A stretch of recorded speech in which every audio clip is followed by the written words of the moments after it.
جدا عن السودان والشأن السوداني، والرباعية كانت بتتحرك، وكان في تحركات ماكوكية لمسعد بوليس اللي كان بيزور الدول بتاعت الإقليم ذات الارتباط بالشأن السوداني، واللي حصلت في الفترة الأخيرة اجتماعات بينه وبين البرهان في حتتين مختلفات. فجأة بعد الحراك الكبير اللي كان حاصل ده إنه بقى في جمود ما طبيعي. بقينا ما قاعدين نسمع أي حاجة عن الرباعية، وبقينا ما قاعدين نسمع أي حاجة عن المبادرة بتاعت الرباعية، بقينا ما قاعدين نسمع أي حاجة عن التفاوض. يعني 200 انتوا سمعتوا حاجة عن التفاوض، 200 انتوا سمعتوا حاجة عن انه قاعدة تتم اجتماعات، ما قاعدين نسمع شيء. بيبقى السؤال، هل ما في حاجة أصلا ولا في حاجة لكن ما ظاهرة؟ هل ما في حاجة أصلا ولا في حاجة بيتم طبخها الآن وبعد ما تنضج دارين يقدموها للشعب السوداني؟ واقع الحال إنه حصل متغير كبير جدا يا شباب في الإقليم. المتغير اللي بدأ في الإقليم ده بيبدأ ابتداء من المتغيرات اللي حصلت في الجنوب اليمني اللي عندها ارتباط مباشر بالسودان القضايا.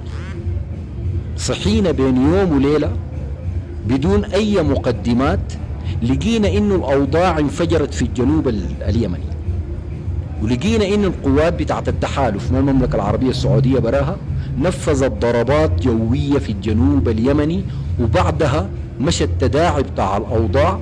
مرقت الشرعية اليابانية ببيان طالبت فيه الإمارات إنها تطلع من الأراضي اليمنية إلى آخر المتغير الكبير اللي حصل هناك ده. علاقة الكلام ده بالسودان ووقف الحرب في السودان، وعلاقته شنو الكلام ده؟ علاقته المباشرة إنه حصل تغير كبير في السياسة بتاعت المملكة تجاه السودان والإقليم، تجاه السودان وتجاه الإقليم. التغير بتاع المملكة الحصل تجاه السودان والإقليم في موقفنا السياسي صادف معاه ملف تاني اتفتح بغادي، الاعتراف بتاع الكيان بالمنطقة المعينة ديك. فاهميني صح؟ ما دار أقول أسماء عشان اللايف. الاعتراف بتاع الكيان بالمنطقة المعينة ديك، الاعتراف ده خلى اللي يحصل. شكرا يا حبيب، شكرا يا هلت اللي كتبته ده.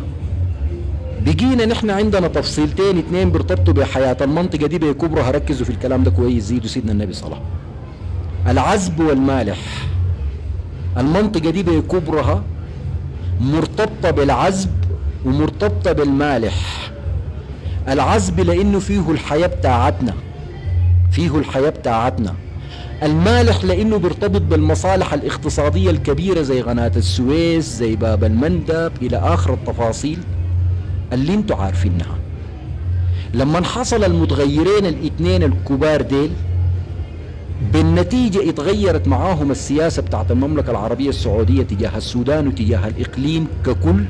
تغير المملكة الضلع الأساسي داخل الرباعية أفضى بالنتيجة لتغير داخل الرباعية. مرق كلام عن مبادرة أمريكية سعودية اتسلمت للبرهان، مرق كلام عن مبادرة أمريكية سعودية اتسلمت للبرهان. الفحوى بتاعت المبادرة دي شنو ما في زول عارف. مرقوا ناس قالوا انه المبادرة دي نفس المبادرة بتاعت الرباعية وما في جديد والكلام ده غلط، وانا هسه هوريك ليه الكلام ده غلط وشنو التغيير اللي حصل.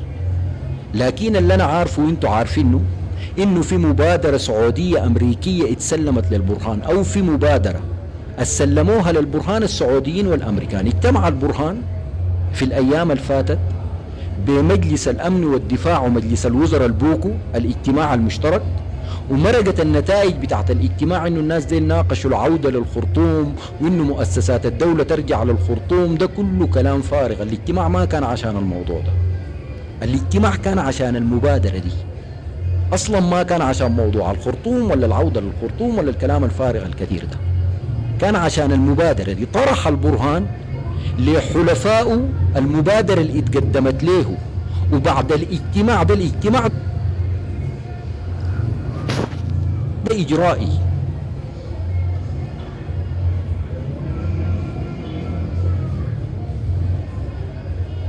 إجرائي بس عشان لو في قرار هياخدوا القرار باعتباره الجهة التشريعية حسب الوثيقة الدستورية اللي انقلبت البرهان مع جبريل قعدت. نحن لسه ما عارفين الفحوى شنو، المضمون شنو، لكن قعدوا مع بعض.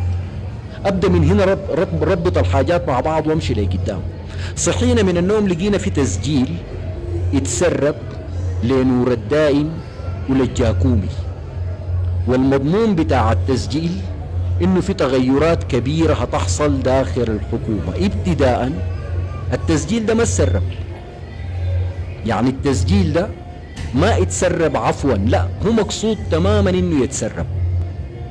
وسربوا التسجيل ده هم جهاز الامن والاستخبارات العسكرية، هم دايرين يسربوا التسجيل عشان التسجيل ده ياخد الصدى الطبيعي بتاعه ويبدو كأنه يتسرب.